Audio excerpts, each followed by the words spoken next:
I'm Andrew Burgess, and I'm really happy to be here with the Managing Director of propertychecklist.co.uk, Kate Faulkner.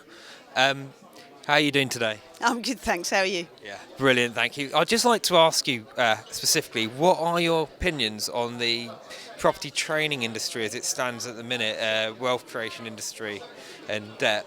Yeah, well, so as far as education property is concerned, there's huge amounts of it. So you can go and be a Royal Chartered Surveyor, and that could take 5 years worth of training, requires a university degree as well as practical experience. You could go out and learn to be an agent. All agents soon will have to be qualified, even if they've been working in the industry for 30 years, they're going to have to get qualified. So there's lots of education there about property, and I think what anybody that's looking to learn about the property market, there's two ways of doing it. You either go and work in it, which I don't think a lot of people think about, actually getting paid. So if you want to learn about an area and about how to buy, sell and rent, well, go and apply to your local agency, and they're probably really keen to have you if you're a good salesperson in particular, or a good administrator on the rental side. And you can learn that way, so you can learn on the job and get paid for it. And the other way is then finding people that have got really good expertise to help you achieve the goals that you want.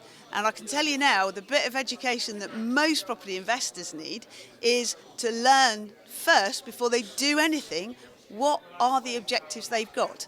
Because a lot of them just come to me with, Kate, I've got this deal, what do you think? And I'm going, well, I don't know.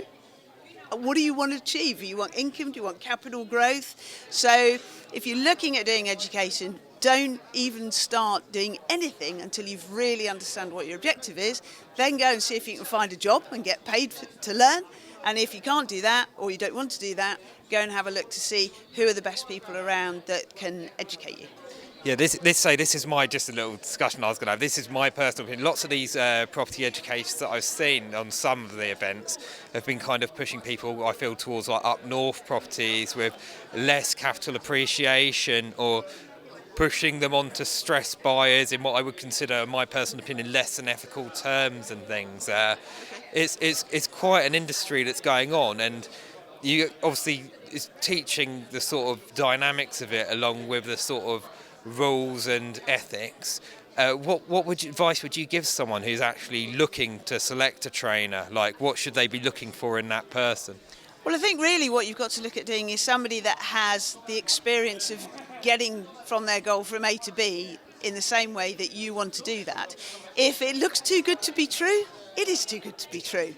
And if you're going to be told you're going to earn this shed load of money, you don't need any money down, you're going to be a millionaire, well, it ain't going to happen, because the real people who understand property know that it takes time, it takes money, and actually there's a lot of luck involved in terms of what's happening with the market. So really the most important thing to do is there's lots of shows you can go to for free. So you've got lots of, like I always do the Property Investor Show at Excel. You've got a huge amount of different people there presenting. Well, go and see all of the people that are there, and you will work out who are the good guys and who are the ones worth listening to, because they will tell you one thing that the others won't, which is that property market goes down as well as up. And they will also explain to you that there is a difference between good debt and bad debt. So it's about getting the right advice. But to be honest, there are loads of books on this as well. So I used to write, 5 books for which? They're out of date now, but there's lots of very, very good books about buy-to-let, about property investment from somebody like John Howard, for example. And for a tenner, actually, you can pick up enough information that then allows you to know when you go and see people who are presenting, and you can do that free of charge to begin with, whether they've really got a handle on what's happening in the market. Yeah, no, I completely agree with what you're saying. I say from a personal perspective, I'm more of a fan of doing the research myself as well before looking towards others. And like I said, you can get a lot from networking, and there's lots of free property meets as well as ones that you can pay for and things like that. So, no, it's brilliant stuff. So, in terms of, do you think you personally would invest in your own education further, or do you tend to be someone who learns yourself? Well, I tend to teach myself, but a lot of that is actually working with really good people and listening to what they have to say. So I've learned lots coming to the Property Summit today, and I learned, for example, I've got a good handle of what development finance is, but I've never understood it as well as did today, for example. So it's about when it comes to investing in an area, if I want to buy a property in a certain area, nobody's going to teach me how to do that, because nobody's going to tell me what Doncaster is like.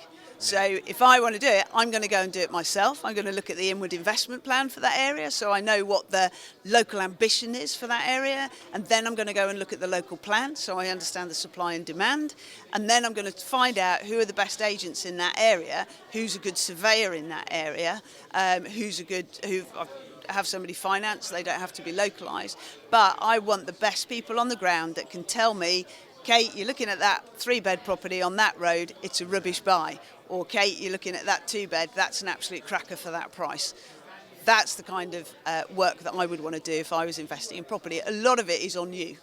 Yeah, because you have to remember the type of area and the rentability and the clientele and tenants that you might get. And what I did notice about the property summits, they were very quick to point out the negatives almost before the positives, so you're prepared for that, and that's what many people don't do. So that's what I really enjoyed, and also the great advice on buy-to-lets, and also the big question of the limited company, which you can listen to answers from different people 100 times and still not get certain on yourself, but it did certainly clear up what the misty options are, and I've personally myself instructing accountants now to assist with that. Have you got any advice on looking for further advice for that, other than maybe attend your events and stuff? Have you got any further advice for that? Yeah, so a lot of people think of property as bricks and mortar, but the reason you're putting your money in there is because you're hoping to get more money out.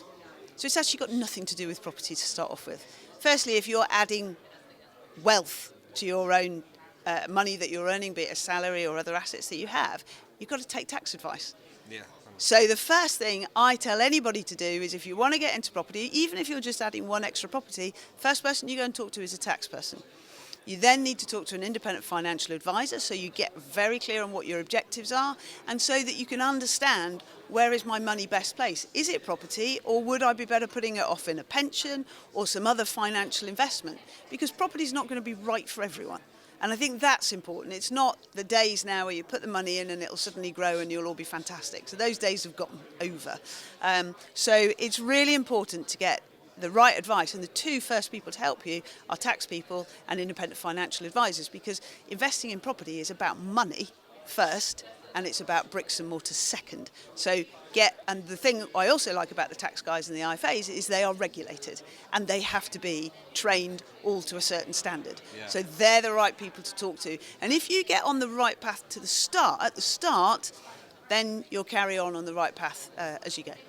Precisely, and I do agree with regulation, as in most people that, are very straight-laced with their business don't mind a bit of regulation because it keeps everything brilliant for the tenants. I would leave you on one last statement that I'm going to make that I don't agree with, but I have heard a lot at training events. What's worse than a bad property? No property. Would you just like to summarise? I'm hoping you're with me on this one. I didn't check. Would you like to summarise your views on that in a sentence for me? I think, again, but I'd say, well, that comes down to what your objectives are. Yeah. To get your objectives right first, get the financial advice, the tax advice, and then you will have a much better understanding of how to move forward. Too many people rush in and think it's about the deal, and it isn't. And they think if they get that deal, it'll just be fantastic because it'll grow in value. Well, it won't. So if you get that now, you're extraordinarily lucky. We haven't been seeing property price growth at the rates we've seen before since 2005. Yeah, so, it's really important that if you want to go into property now, you've really, really got to work very, very hard to make money out of it, particularly with all the taxation that's come in. So get that financial advice, tax advice, and then you can start looking at property.